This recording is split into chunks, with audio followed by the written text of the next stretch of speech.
Tanti sorrisi e borracci in mano tra i più piccoli per il taglio del nastro della prima casa dell'acqua nel quartiere di Montà in via della Biscia, nei pressi della scuola primaria Monte Grappa e della scuola secondaria Galileo Galilei a Padova.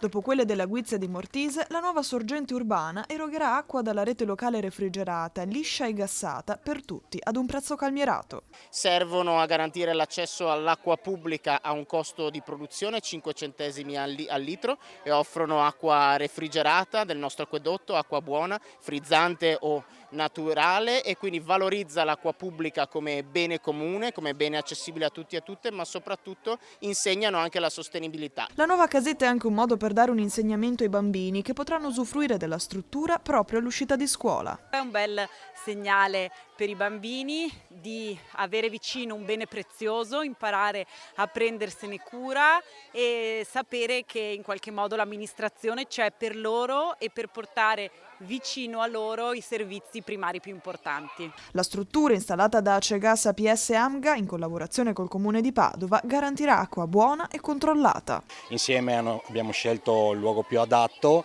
e adesso finalmente questo intervento è realtà e arricchisce il nostro quartiere di una cosa così importante come l'acqua pubblica.